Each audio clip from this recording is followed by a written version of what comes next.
ವೀಕ್ಷಕರೇ,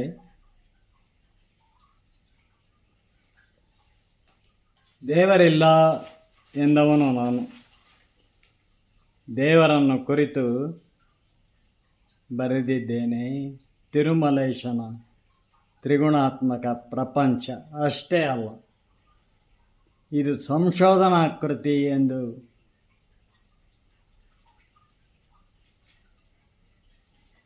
ಪರಿಶೀಲಿಸಿ ನೋಡಬಹುದು. ಹೌದೇ ಎಂದು ನಾನು ಹೇಳ್ತಾ ಇದ್ದೀನಿ. ಇದು ಸಂಶೋಧನಾ ಕೃತಿ. ಪಂಡಿತರು, ಪ್ರವೃತ್ತಿಗಳು ಉಲ್ಲೇಖ ಹೊಡಿತಾರೆ ಕೆಲವರು. ನಾನು ಉಲ್ಲೇಖವನ್ನು ಎಷ್ಟು ಬೇಕೋ ಅಷ್ಟೇ ಹೊಡೆದು ಸ್ವಂತಿಕೆಯನ್ನು ದೇವರ ಪ್ರೇರಣೆಯಿಂದ, ಗೋವಿಂದನ ಪ್ರೇರಣೆಯಿಂದ ಸ್ವಂತಿಕೆಯನ್ನು ಇಲ್ಲಿ ಮೆರೆದಿದ್ದೇನೆ. ನನಗೆ ಆಧ್ಯಾತ್ಮದಲ್ಲಿ ಆಸಕ್ತಿ ಉಂಟಾಗಲು ಕಾರಣವೆಂದರೆ 1968 22ರ ಹರೆಯದ ದಿನಗಳು. ಟೈಫಾಯ್ಡ್ ಕಾಯಿಲೆ ಬಿದ್ದಿದ್ದೆ. ಆ ಕಾಲಕ್ಕದು ನಿಜಕ್ಕೂ ವಿಷಮ ಶೀತ ಜ್ವರವೇ. ಚೆನ್ನಾಗಿದ್ದಾಗ ಎಲ್ಲರೂ ಬರ್ತಾರೆ. ಭದ್ರಾವತಿ ಫ್ಯಾಕ್ಟ್ರಿಯಲ್ಲಿ ಚಾರ್ಕೋಲ್ ವಾರಿಯರ್ ಆಗಿ, ಫೋರ್ಮನ್ ಆಗಿ ಸೇರಿಕೊಂಡಿದ್ದೆ. ಅಂದರೆ ಡಿಪ್ಲೊಮೊ ಮೆಕ್ಯಾನಿಕಲ್ ಇಂಜಿನಿಯರ್. ನಮ್ಮ ತಂದೆ ತಾಯಿಗೆ, ನನ್ನ ತಂದೆ ತಾಯಿಗಳು ಇಬ್ಬರೂ ಕೂಡ ಪ್ರೈಮರಿ ಸ್ಕೂಲ್ ಟೀಚರ್ಸ್. ಭದ್ರಾವತಿಯಲ್ಲಿ ಬಹುತೇಕ ತಮ್ಮ ಸರ್ವೀಸನ್ನು ತೆಗೆದಿದ್ದಾರೆ. ಅಮ್ಮನಿಗೆ ಬೇಸಿಕ್ ಟ್ರೈನಿಂಗ್ ಎಂದು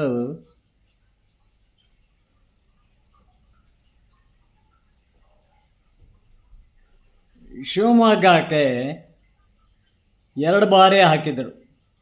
3ನೇ ಬಾರಿ ನೀವು ಶಿವಮೊಗ್ಗಕ್ಕೆ ಹೋಗಲೇಬೇಕು ಎಂದು ಒತ್ತಾಯಪೂರ್ವಕವಾಗಿ DDPI ಆಫೀಸಿಂದ ನೋಟಿಸ್ ಬಂದಾಗ ಅಂದು.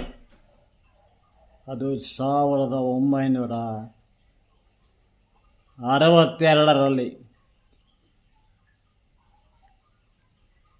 ಎಷ್ಟು ಚೆನ್ನಾಗಿ ಅದು ಕೋಇನ್ಸಿಡೆನ್ಸ್ ಆಗಿತ್ತು ಅಂದರೆ, ಆಗ ನಾನು SLC 1962ರಲ್ಲಿ ಪಾಸ್ ಮಾಡಿದ್ದೆ. ಫಸ್ಟ್ ಕ್ಲಾಸಲ್ಲಿ ರ್ಯಾಂಕ್ ಬರಬೇಕಾಗಿತ್ತು. ಏನೋ ಶಿವರಾಮ, ನೀನು ಬರಿತಾ ಕೂತಿದ್ದೆಲ್ಲ ಎಲ್ಲ ಕ್ವಶನ್ ಪೇಪರ್ ಟೈಪಿಂಗೇ ಅವು ಹೇಗಿರ್ತವೆ ಅನ್ನೋದೇ ಎಲ್ಲ ಆಬ್ಜೆಕ್ಟಿವ್ ಮಾಡಿದ್ದಾರೆ. ನೀನು ಅದು ಹೆಂಗೆ ಪಾಸ್ ಮಾಡಿದೆ ಅಂತ ಎಲ್ಲರೂ ಹೇಳೋರು. ಅದು ಒಂದು ಸಬ್ಜೆಕ್ಟ್ ಫೇಲ್ ಆದರೆ EPS exemption, promotion for service, ಕೆಲಸಕ್ಕೆ ಇರ್ಬೋದು, ಮುಂದೆ ಓದೋಕ್ಕೆಲ್ಲ ಆಗಲ್ಲ. ಹಾಗೆ ಮಾಡಿದರು. ನೆಕ್ಸ್ಟ್ ಬ್ಯಾಚಿಂದನೇ ಪಾರ್ಟ್ ಸಿಸ್ಟಮ್ ಆಯಿತು. ಹಾಗಾಗಿ ಆಬ್ಜೆಕ್ಟಿವ್ ಟೈಪ್ ಕೊಟ್ಟುಬಿಟ್ಟಿದ್ದಾರೆ. ಎಲ್ಲೆಲ್ಲೋ ಓದಿದ್ದೆ, ಅದನ್ನೆಲ್ಲ ನಾನು ಮಾಡ್ಕೊಳ್ತಾ ಬರಿತಾ ಕೂತಿದ್ದೆ ಅಂತ ನನ್ನ ಸಹಪಾಠಿಗಳಿಗೆ, ಕ್ಲಾಸ್ಮೇಟ್ಗಳಿಗೆ ಹೇಳಿದ್ದೆ.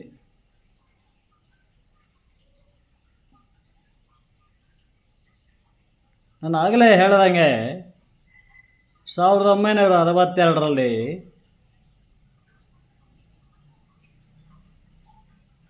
ಅಮ್ಮನಿಗೆ ಬೇಸಿಕ್ ಟ್ರೈನಿಂಗ್ ಹಾಕಿದ್ರು.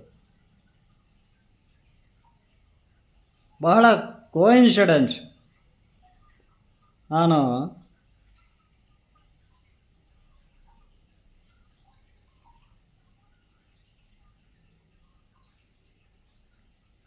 ಸಹಜವಾಗಿ ನಮ್ಮ ತಂದೆ ನನ್ನನ್ನು ಸಹ್ಯಾದ್ರಿ ಕಾಲೇಜಿಗೆ ಸೇರಿಸಿದ್ರು.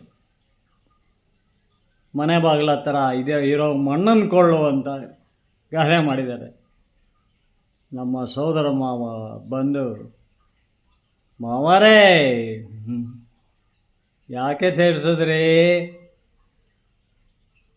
ಸಹ್ಯಾದ್ರಿ ಕಾಲೇಜಿಗೆ, ಡಿಪ್ಲೊಮೋಗೆ ಸೇರಿಸಿ, ಮಗ ಬೇಗ ಕೆಲಸಕ್ಕೆ ಬಂದುಬಿಡ್ತಾನೆ ಅಂತ ಬಡ ಮೇಷ್ಟ್ರಿಗೆ 6 ಜನ ಮಕ್ಕಳಿರೋ ಮೇಷ್ಟ್ರಿಗೆ ಹೇಳ್ತಾನೆ. ಮಾವ ಕಂಬಾವ, ಸೋದರ ಮಾವನೂ ಹೌದು ಆತ.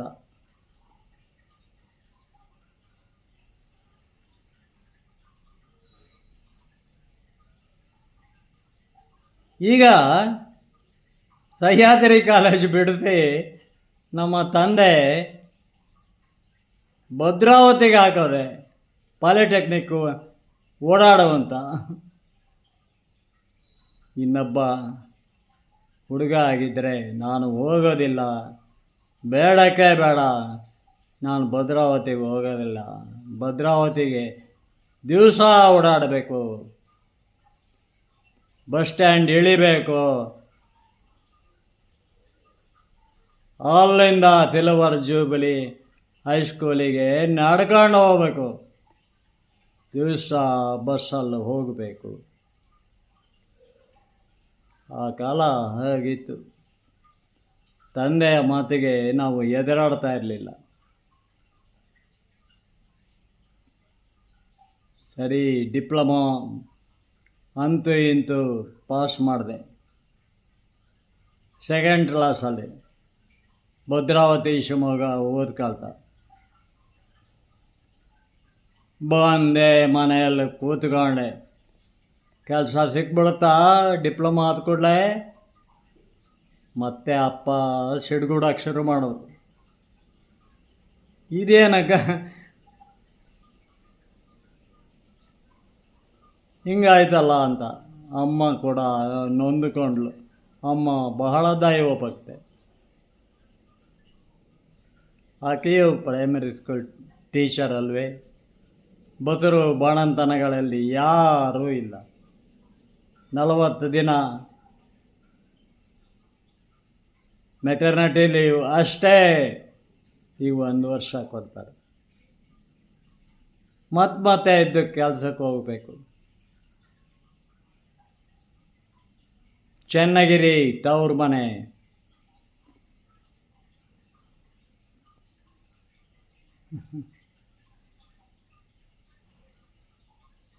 ಯಾರೋ ಹೇಳಿದರು, ನಿಮ್ಮ ಜೀವನ ಚರಿತ್ರೆಯ ಕೆಲವು ಮುಖ್ಯಾಂಶಗಳನ್ನಾದರೂ ಹೇಳಿ ಅಂತ. ಹೇಳ್ತಾ ಇದ್ದೇನೆ. ಆಗ ನಾನು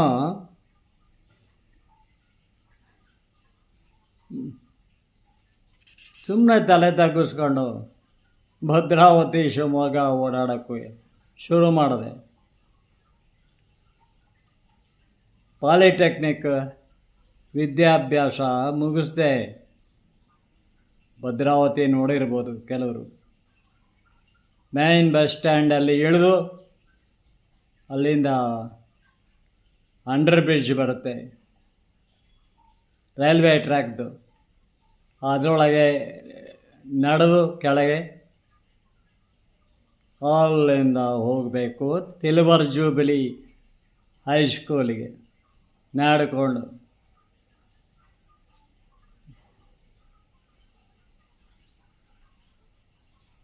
ಹೀಗೆ 3 ವರ್ಷ ಡಿಪ್ಲೊಮಾ ಪಾಸ್ ಮಾಡಿದವನು ಆನಂತರ ಬಂದು ಸುಮ್ಮನೆ ಮನೆಯಲ್ಲಿ ಕೂತ್ಕೊಂಡೆ. ಡಿಪ್ಲೊಮಾ ಪಾಸ್ ಮಾಡಿದ ಕೂಡಲೇ ಕೆಲಸ ಸಿಕ್ಬಿಡತ್ತಾ?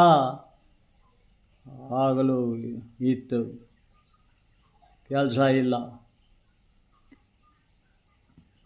ಮನೆಯಲ್ಲೂ ಕೂತ್ಕೊಂಡ್ಬಿಟ್ನಲ್ಲ ಅಂತ ಬಡ ಪ್ರೈಮರಿ ಸ್ಕೂಲ್ ಮೇಷ್ಟ್ರು ನಮ್ಮಪ್ಪ ಸಿಡುಗುಡಕ್ಕೆ ಶುರು ಮಾಡಿದ್ರು. ಸರಿ, ಪೋಸ್ಟ್ ಆಫೀಸಿಗೆ SSLCಗೆ ಒಂದು ಅಪ್ಲಿಕೇಶನ್ ಹಾಕಿದೆ. ಅದಕ್ಕೂ ಮೈಸೂರಲ್ಲಿ ಟ್ರೈನಿಂಗು 2 ತಿಂಗಳು. ಮೈಸೂರಲ್ಲಿ 2 ತಿಂಗಳು ಟ್ರೈನಿಂಗ್ ಮುಗಿಸಿ ನಜರ್ಬಾದ್ ಮೊಹಲ್ಲಾದಲ್ಲಿ ಆನಂತರ ಶಿವಮೊಗ್ಗಕ್ಕೆ ಕೇಳಿಕೊಂಡು ಶಿವಮೊಗ್ಗ ಹೆಡ್ ಆಫೀಸಲ್ಲಿ ರಿಜಿಸ್ಟ್ರೇಷನ್ ಕೌಂಟರಲ್ಲಿ ಕೂತ್ಕೊಂಡು ಟಸ್ಟೇ ಹೊಡಿತಿದ್ದೆ. ಯಾವುದಕ್ಕೆ ಗೊತ್ತಲ್ಲ, ರಸೀದಿಗೆ ರಿಜಿಸ್ಟರ್ ಮಾಡಿ. ನನ್ನ ಕ್ಲಾಸ್ಮೇಟ್ಗಳು ಬಂದು, ಏನೋ ಶಿವರಾಮ ಅವರು ಬಂದು ಅಪ್ಲಿಕೇಶನ್ನ ಹಾಕೋರು ಕೆಲವೊಂದು ಕೆಲಸಕ್ಕೆ, ನಾನು ರಿಜಿಸ್ಟರ್ ಮಾಡಬೇಕು. ಏನೋ ಶಿವರಾಮ ಇಲ್ಲೇ ಕೂತ್ಬಿಟ್ಟೆ, ಟಸ್ಟೇ ಹೊಡಿತಾ ಪೋಸ್ಟ್ ಆಫೀಸಿಗೆ ಹಾಕಿ ಸೇರಿಕೊಂಡು. ಏನು ಹೇಳಿ, ಸುಮ್ಮನೆ ನಗ್ತೆ.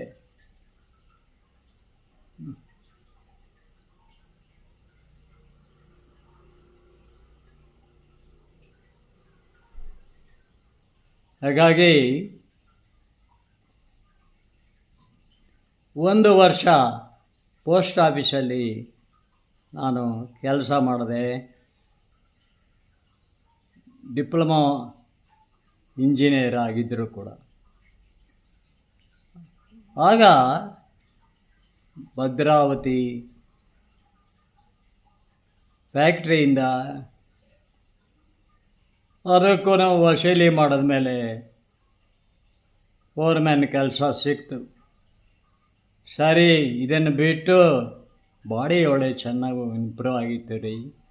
ಮನೆ ಹತ್ತಿರ ಊಟ, ಪೋಸ್ಟ್ ಆಫೀಸಿಗೆ ಹೋಗೋದು ಬರೋದು ಭಾಳ ಚೆನ್ನಾಗಿತ್ತು.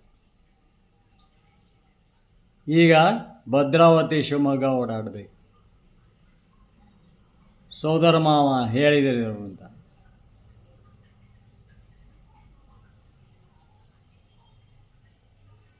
ಏನೂ ಮಾಡೋಕ್ಕಾಗಲ್ಲ. ಫ್ಯಾಕ್ಟ್ರಿಗೂ ಕೂಡ ಶಿವಮೊಗ್ಗದಲ್ಲಿ ಹೊರಟು ಬೆಳಗ್ಗೆ old town ಸೀಗೆಹಟ್ಟಿಯಿಂದ Karnataka Sangha BH road Bengaluru 1 hour road, ಅಲ್ಲಿ ಬಂದು ಬಸ್ ಕ್ಯಾಚ್ ಮಾಡಬೇಕು. ಅಲ್ಲಿಂದ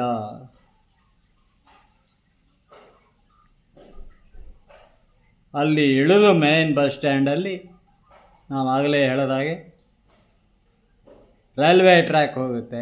ಅದರ ಕೆಳಗಡೆ ಬ್ರಿಡ್ಜು, ಆ ಬ್ರಿಡ್ಜಿನ ಕೆಳಗೆ ರಸ್ತೆ. ಅಲ್ಲಿಂದ ಹೋಗಿ ಪಂಚ್ ಮಾಡಬೇಕು ಫ್ಯಾಕ್ಟ್ರಿಗೆ ಒಳಗೆ 7 ಗಂಟೆ ಒಳಗೆ. 7 ಗಂಟೆ ಒಳಗೆ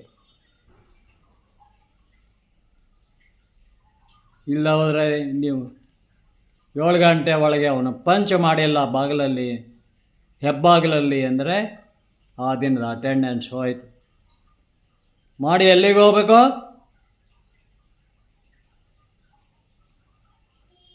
ಚಾರ್ಕೋಲ್ ಫೀಲ್ಡು ಭದ್ರಾವತಿ ಫ್ಯಾಕ್ಟ್ರಿಗೆ ಫರ್ನೆಸ್ಗಳಿಗೆ ಸಪ್ಲೈ ಮಾಡಲು ಲಾರಿಗಳು ಬರ್ತಾಯಿದ್ವು. ಅವುಗಳಲ್ಲಿ ನಾವು ಮೇಲೆ ಹತ್ತಿ ಹೋಗಿ ಪುಡಿ ತುಂಬ್ಕೊಂಬಂದಿದ್ದಾರೋ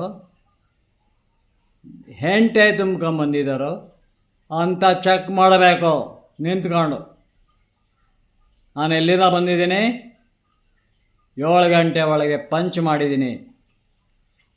ಎಲ್ಲಿಂದ ಬಂದಿದ್ದೀನಿ? ಶಿವಮೊಗ್ಗದಿಂದ ಬಂದಿದ್ದೀನಿ. ಫ್ಯಾಕ್ಟ್ರಿ ಗೇಟ್ ಒಳಗಡೆ 7 ಗಂಟೆ ಒಳಗೆ ಹೋಗಿದ್ದೀನಿ.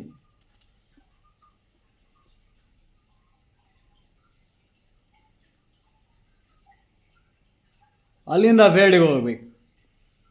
ಈಗ ಮಾಸ್ಕ್ ಇದೆ, ಒಂದು ದೊಡ್ಡ ಪೆಟ್ಟಿಗೆ, ಅದಕ್ಕೆ 4 ಮೂಟೆಗಳನ್ನು ನಾನು ಸೆಲೆಕ್ಟ್ ಮಾಡಿ ಫೋರ್ಮ್ಯಾನ್ ಆಗಿ ಈ ಪೆಟ್ಟಿಗೆ ಹಾಕುವನ್ಬೇಕು. ಆ ಪೆಟ್ಟಿಗೆ ತುಂಬಬೇಕು.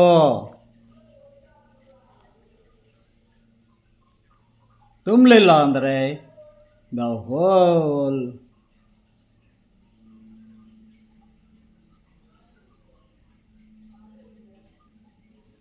whatever may be the number, irrespective of number on that truck will be rejected. ಆ ಲಾರಿಯಲ್ಲಿರೋ ಎಲ್ಲ ಮೂಟೆಗಳನ್ನು ರಿಜೆಕ್ಟ್ ಮಾಡಿ ಆ ಲಾರಿಯನ್ನೇ ಬಿಟ್ಬಿಡಬೇಕು.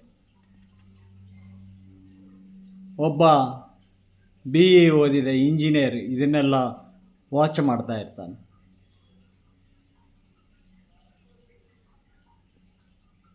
ಆ ಪೆಟ್ಟಿಗೆಗೆ ಸುರಿದು ಕೂಡಲೇ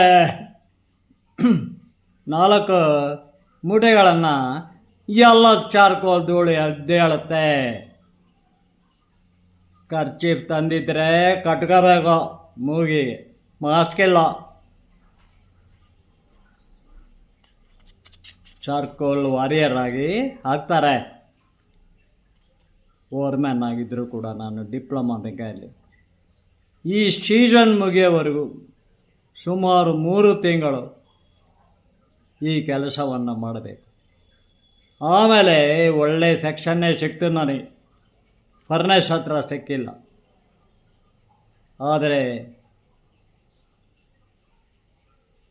NRM ಆ್ಯಂಡ್ FS ಸೆಕ್ಷನ್ ಅಂದರೆ ಸ್ಟೀಲೆಲ್ಲ ಮ್ಯಾನುಫ್ಯಾಕ್ಚರ್ ಆಗಿ ಬರ್ತದೆ. ರೌಂಡ್ಸು, ಬಿಲೆಟ್ಸು ಇವೆಲ್ಲ ಫರ್ನೇಶಿಂದ ಕ್ರೇನಿಂದ ಇಳಿಸ್ಕೋಬೇಕು. ಎಲ್ಲೂ ಕೂತ್ಕೊಳ್ಳೋಂಗೆಲ್ಲ ಅದನ್ನು ಇಳಿಸ್ಕೊಂಡು ಅದರಲ್ಲಿ ಏನಾದ್ರು ಬೆಂಡು ಗಿಂಡು ಏನಾದ್ರು ಸೇರ್ಕೊಂಡಿದೆಯೇ ಅಂತ ಅಲ್ಟ್ರಾಸಾನಿಕ್ ಟೆಸ್ಟ್ ಮಾಡಿ, ಅಲ್ಟ್ರಾಸಾನಿಕ್ ಟೆಸ್ಟ್ ಅಂತಾರೆ, ಬಿಲೆಟ್ಸ್ ರೌಂಡ್ಸಲ್ಲಿ ಅದು ಏನಾದ್ರು ಕಸ ಗಿಸ ಏನಾದ್ರು ಸೇರ್ಕೊಂಡ್ಬಿಡ್ರೆ ಬಿಸಿಯಾಗಿ ಬಂದಿರುತ್ತೆ. ಅದನ್ನು ಟೆಸ್ಟ್ ಮಾಡ್ತಕ್ಕಂಥವರು ಕಸ್ಟಮರ್ಸ್. ಯಾರವರು? ವಿದೇಶದಿಂದಲೂ ಬರ್ತಾಯಿದ್ರು. ಆಗ ಜರ್ಮನಿಯಿಂದನೂ ಬರ್ತಾಯಿದ್ರು. ನಾನು ಕಂಡದ್ದು ಜರ್ಮನಿ. ಅವರು ರಿಜೆಕ್ಟ್ ಮಾಡಿಬಿಡ್ತಾರೆ. ಒಂದು ಮಿಷನ್ ಇರುತ್ತೆ, ಗ್ರೈಂಡಿಂಗ್ ಮಿಷನ್ ಇದ್ದಂಗೆ, ಅದು ಹೇಳಿಬಿಡುತ್ತೆ. ಈಗ ನಾನು ನಿಂತೇ ಇದ್ದೆ ಅಲ್ವೇ, ಹೀಗೆ ಟೈಫಾಯ್ಡ್ ಆಗಿಬಿಡ್ತು.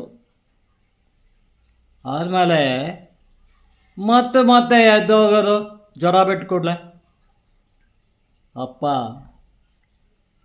ಅಮ್ಮ ಒಂಥರ ನೊಂದ್ಕೊಂಡ್ಲು, ಬಾಯಿ ಮೂಕ ರೋದನೆ ಅವಳದು.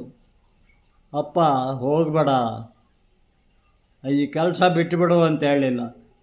ಜ್ವರ ಬಿಟ್ಕೊಡ್ಲ ಮತ್ತೆ ಹೋಗ್ಬೇಕು ಭದ್ರಾವತಿ ಫ್ಯಾಕ್ಟ್ರಿಗೆ. ಏನಪ್ಪ ನನ್ನ ಹಣೆ ಬರುವೋ, ನಮ್ಮಪ್ಪ ಹಂಗೆ ಮಾಡಿದ್ದು. ಹೀಗಾಗಿ ಜ್ವರ ಬಿಟ್ಕೊಡ್ಲ ಮತ್ತೆ ಹೋಗೋದು. ಟೈಫಾಯ್ಡ್ ರಿಲ್ಯಾಪ್ಸ್ ಆಗಿ ಆಗಿ ಆಮೇಲೆ ಆ ಕೆಲಸದಿಂದ ಅವರೇ ತೆಗೆದುಹಾಕ್ಬೇಕಾಯ್ತು, ಫ್ಯಾಕ್ಟ್ರಿ ಅವರೇ. ನಾನಿನ್ನೂ ಬದುಕಿದ್ದೀನಿ ಅಂದರೆ ನಿಮಗೆ ಆಶ್ಚರ್ಯ ಆಗ್ಬೋದು ಅಲ್ವೇ? ಆಗ ನನಗೆ ಅಧ್ಯಾತ್ಮದಲ್ಲಿ ಆಸಕ್ತಿ ಉಂಟಾಯಿತು. ಅದು 1968, 22ರ ಹರೆಯದ ದಿನಗಳು.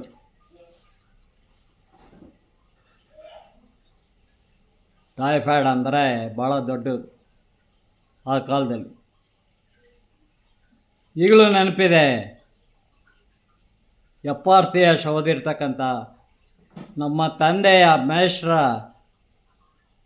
ಶ್ರೀಮಂತರು, ಅವ್ರ ಮಗ ಜಟಕಾದಲ್ಲಿ ಬರ್ತಾಯಿದ್ದ. ಬಂದು ಇಂಜೆಕ್ಷನ್ ಕೊಡ್ತಿದ್ದ, ಮಾತ್ರೆ ಕೊಡ್ತಿದ್ದ, ಎಂಟ್ರೊಮೈಸಿಟಿನ್, ಕ್ಲೋರೋಮೈಸಿಟಿನ್ ಮಾತ್ರೆ ಕೊಟ್ಕೊಳ್ಳೆ ಜ್ವರ ಇಳಿದು ಹೋಗ್ಬಿಡೋದು. ನಿಮ್ಮ ಮಗನಿಗೆ ಎಷ್ಟು ಹಿರಿಯರು ಅಂದರೆ ಗೌರವ. ನಾನು ಬರ್ತಿದ್ದಂಗೆ ಹಾಸಿಗೆಯಿಂದ ಎದ್ದು ಕೂತ್ಕೊಂಡು ಕೈ ಮುಗಿತಾನೆ ಅಂತ ಆತ ಹೇಳ್ತಾ ಇದ್ದ. ಆ ಸಂದರ್ಭದಲ್ಲಿ ನನಗೆ ಅಧ್ಯಾತ್ಮದಲ್ಲಿ ಆಸಕ್ತಿ ಉಂಟಾಯಿತು. ನಿಜಕ್ಕೂ ಆ ಕಾಲದಲ್ಲಿ ಟೈಫಾಯ್ಡ್ ಅಂದರೆ ವಿಷಮ ಶೀತ ಜ್ವರ, ಕನ್ನಡದಲ್ಲಿ ಅದನ್ನು ವಿಷಮ ಶೀತ ಜ್ವರ ಅಂತಾರೆ. ಅದು ಮರುಕಳಿಸಿದರೆ ಮುಗಿಯಿತೆನ್ನೋ ಕಾಲ, ರಿಲ್ಯಾಪ್ಸ್ ಆದರೆ ವಾಸಿಯಾಗಿಯೂ ಅಲ್ಸರ್ ಕಾಡಿತ್ತು. ಅಲ್ಸರ್ ಅಂದರೆ ಕರಳಿನ ಮೇಲೆ ಹುಣ್ಣಾಗುತ್ತೆ, ಮೋಷನ್ನು ಕಪ್ಪಗೆ ಹೊರಗೆ ಬರುತ್ತೆ, ಬ್ಲೀಡಿಂಗ್ ಆಗಿತ್ತು. ವರ್ಷಗಟ್ಟಲೆ ಮಲಬದ್ಧತೆಯೂ ಆಗಿಬಿಡುತ್ತೆ, ಯಾಕೆಂದರೆ ಕರಳಲ್ಲೆಲ್ಲ ಹುಣ್ಣಾಗಿದೆಯಲ್ಲ. ಹೊರಗೆ ಬಂದರೆ ಮಲ ಕಪ್ಪಗೆ ಇರುತ್ತೆ. ಪಥ್ಯಾಹಾರ, ದೀರ್ಘಾವಧಿಯಲ್ಲಿ ಕೆಲಸನ ಅವರೇ ತೆಗೆದ್ರು. ನಮ್ಮಪ್ಪ ಹೋಗ್ಬೇಡ ಅಂತ ಹೇಳಿಲ್ಲ, ಭದ್ರಾವತಿ ಫ್ಯಾಕ್ಟ್ರಿಯಲ್ಲಿ ತಾನೇ ಕೆಲಸ ಹೋಯ್ತು. ಆ ದೀರ್ಘಾವಧಿಯಲ್ಲಿ ಮನೆಯಲ್ಲಿ ಕುಳಿತೆ.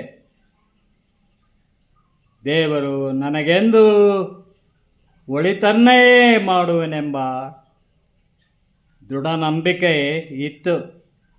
ರಾಮಕೃಷ್ಣರು, ವಿವೇಕಾನಂದರು, ಅವರ ಜೀವನ, ಶ್ರೀಕೃಷ್ಣನ ಭಗವದ್ಗೀತೆ ಮತ್ತು ಧ್ಯಾನ ಯೋಗ ಇವುಗಳಲ್ಲಿ ಆಸಕ್ತಿ ತಳೆದೆ. ಇದು ಅಮ್ಮನ ಸಂಸ್ಕಾರ. ಆಕೆ ತುಂಬ ದೈವ ಭಕ್ತೆ. ಯಾವುದೋ ಕಟ್ಟುಪಾಡಿಗೆ ಬಿದ್ದು ಶ್ರೀಮಂತರ ಮಗಳನ್ನು ಬಡ ಮೇಷ್ಟ್ರಿಗೆ ಕಟ್ತಾನೆ. ಮೇಷ್ಟ್ರು ಅಲ್ಲ, ಆಗ ಮದುವೆ ಆಗಬೇಕಾದ್ರೆ ಭದ್ರಾವತಿ ಎಲ್ಲಿ ಕೂಲಿ, 8 ಆಣೆ ಕೂಲಿಗೆ ಮೇಷ್ಟ್ರು ಹನುಮಂತಪ್ಪ.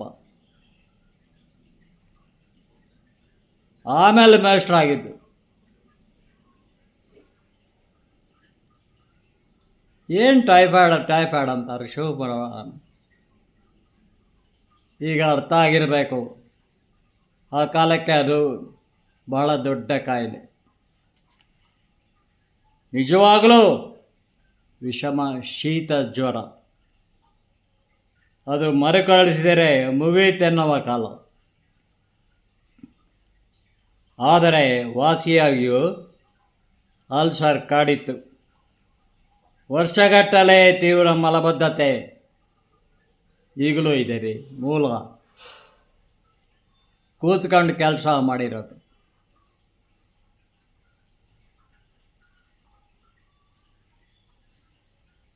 ವಿವೇಕಾನಂದರ ಜೀವನ ಚರಿತ್ರೆ, ಭಗವದ್ಗೀತೆ ಮತ್ತು ಧ್ಯಾನ ಯೋಗ ಇವುಗಳಲ್ಲಿ ಆಸಕ್ತಿ.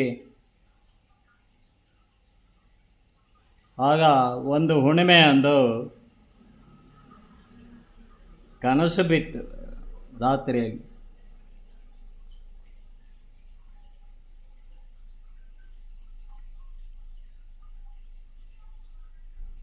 ಒಬ್ಬ ಕಷಾಯ ವಸ್ತ್ರಧಾರಿಯಾಗಿ